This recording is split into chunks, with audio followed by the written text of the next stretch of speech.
जय श्री कृष्णा, जय राधे राधे। आइए भाई बहनों, आज हम धरती माता की कथा करते हैं।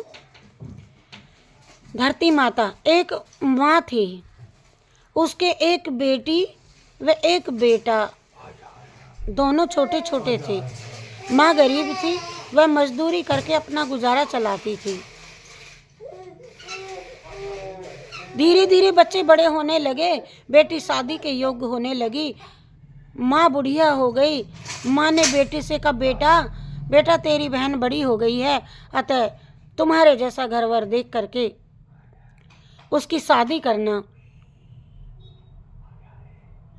ऐसा कहकर के माँ तो बहुत कुछ दिनों में ही वह तो माँ तो मर गई। भाई गांव गांव घूमा, लेकिन बहन के योग्य कोई वर नहीं मिला।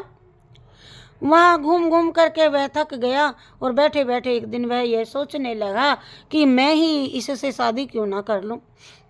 ऐसा सोचकर वो चुंदड़ी का सामान, बहन ने कहा यह सामान सब ले आया विवाह का, और ये सब सामान क्यों लाया है? तो भाई बोला तेरी शादी है।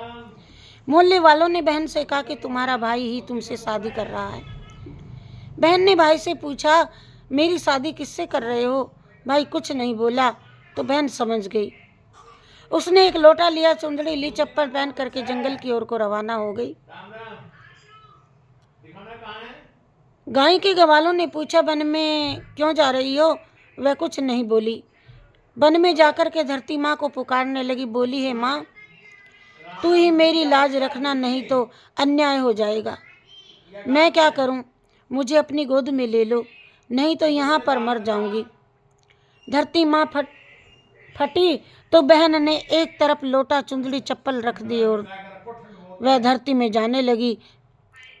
इतने में दौड़ता हुआ भाई वन में आया और ग्वाला से पूछा कि उसकी बहन किस तरफ गई है? तो ग्वालों ने कहा, तेरी बहन उधर गई है।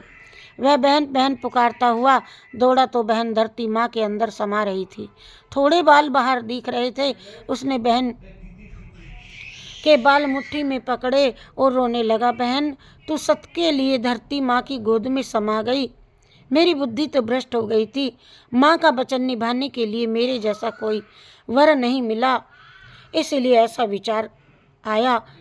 पर धरती माँ ने सत्य के लिए बेटी को अपने में समा लिया। जो बाल बाहर थे वो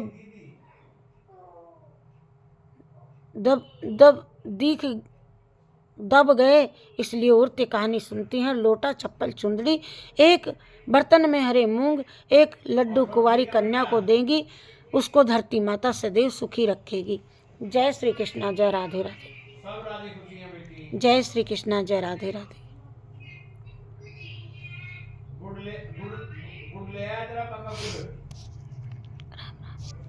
आप सभी को राम राम, जय श्री कृष्ण।